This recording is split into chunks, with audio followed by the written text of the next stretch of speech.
Hi friends, ಇವತ್ತು ಅಲಸಂದಿ ಕಾಳು ಸಾಂಬಾರು ಹೇಗೆ ಮಾಡೋದು ನೋಡೋಣ ಬನ್ನಿ. ಫಸ್ಟು ಅಲಸಂದಿ ಕಾಳು ತೊಳ್ಕೊಂಡು ಕುಕ್ಕರ್ಗೆ ಹಾಕ್ಕೊಂಡು ಎಷ್ಟು ಬೇಕೋ ಅಷ್ಟು ವಾಟರ್ ಹಾಕ್ಕೋಬೇಕು ಬೇಯಿಸೋಕ್ಕೆ. 3 ಟೊಮೆಟೊ, 1 ಆಲೂ, 1 ಗ್ರೀನ್ ಚಿಲ್ಲಿ, ಸ್ವಲ್ಪ ಅರ್ಧ ಟೇಬಲ್ ಸ್ಪೂನ್ ಆಯಿಲ್, ಸ್ವಲ್ಪ ಸಾಲ್ಟು ಬೇಯೋದಕ್ಕೆ. ವಿಸಿಲ್ ಹೊಡಿಸ್ಬೇಕು, 5 ವಿಸಿಲ್ ಹೊಡಿಬೇಕು.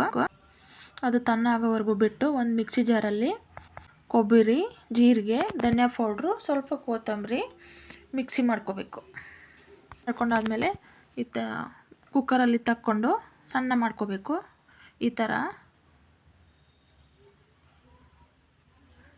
ಥರ ಸಣ್ಣ ಮಾಡ್ಕೋಬೇಕು.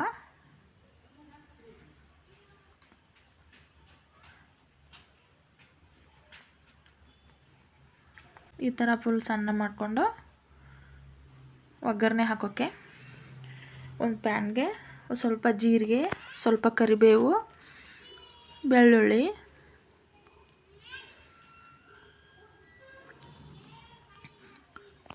ಸ್ವಲ್ಪ ಸಾಂಬಾರು ಪೌಡ್ರ್ ಹಾಕ್ತಾಯಿದ್ದೀನಿ ನಾನು. ಸಾಂಬಾರು ಪೌಡ್ರು, ಸ್ವಲ್ಪ ಅರಿಶಿನ ಪುಡಿ, ಮಿಕ್ಸಿ ಮಾಡ್ಕೊಂಡಿರೋದು ಕೊಬ್ಬರಿ ಅದು ಹಾಕ್ಕೊಂಡು ಚೆನ್ನಾಗಿ ಫ್ರೈ ಮಾಡಬೇಕು. ಸ್ವಲ್ಪ ಆಯಿಲ್ ಬರೋವರೆಗೂ ಫ್ರೈ ಮಾಡ್ಕೋಬೇಕು. ತುಂಬ ಚೆನ್ನಾಗಿರುತ್ತೆ, ಸಿಂಪಲ್ಲಾಗಿದೆ, ಜಾಸ್ತಿ ಏನು ಮಸಾಲ ಹಾಕಿಲ್ಲ ನಾನು. ಮುದ್ದೆಗೆ ತುಂಬ ಚೆನ್ನಾಗಿರುತ್ತೆ, ಒಂದು ಸತಿ ಮಾಡಿ ನೋಡಿ. ತುಂಬ ಚೆನ್ನಾಗಿರುತ್ತೆ, ಮಾಡ್ಕೊಂಡು ತಿನ್ನಿ ಒಂದು ಸತಿ. ಸಿಂಪಲ್ಲಾಗಿರುತ್ತೆ. ಸಾಂಬಾರು ಮಾಡೋಕ್ಕೇನು ಇಲ್ಲದೆ ಇರುವಾಗ ಈ ಥರ ಟ್ರೈ ಮಾಡ್ಬೋದು. ಸ್ವಲ್ಪ ಗರಂ ಮಸಾಲ, ಸಾಂಬಾರು ಪೌಡ್ರ್ ಹಾಕ್ತಾಯಿದ್ದೀನಿ. ಚೆನ್ನಾಗಿ ಫ್ರೈ ಮಾಡ್ಕೊಳ್ಳಿ.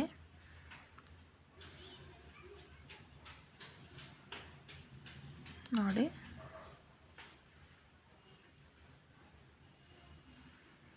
ಫ್ರೈ ಆದ ತಕ್ಷಣ ಅದರಲ್ಲೇ ಮಿಕ್ಸಿ ಜಾರಲ್ಲಿ ಇರೋದಿರೋದು ಸ್ವಲ್ಪ ನೀರು ಹಾಕಿ, ಅದರಲ್ಲಿ ನೀರು ಹಾಕಿ ಸ್ವಲ್ಪ ಫ್ರೈ ಮಾಡ್ಕೊಳ್ಳಿ.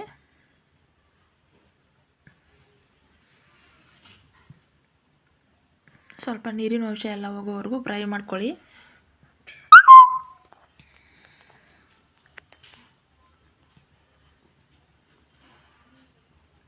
ನೋಡಿ,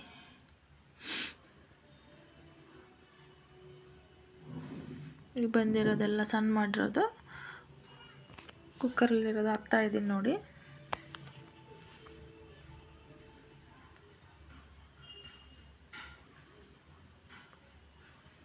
ನೋಡಿ, ಇಷ್ಟೇ, ತುಂಬ ಚೆನ್ನಾಗಿ ಬರುತ್ತೆ.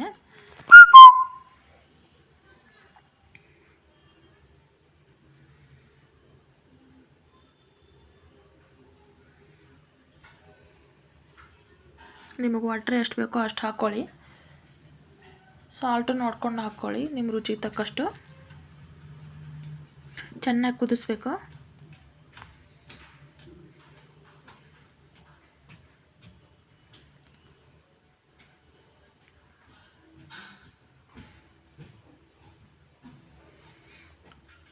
ಸ್ವಲ್ಪ ಕುದ್ದಾದ್ಮೇಲೆ ಸ್ವಲ್ಪ ಕೊತ್ತಂಬರಿ ಹಾಕ್ಕೊಂಡು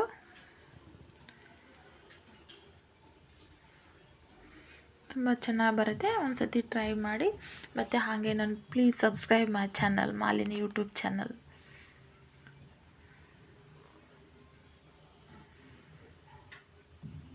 Please watch more videos, please. Thank you.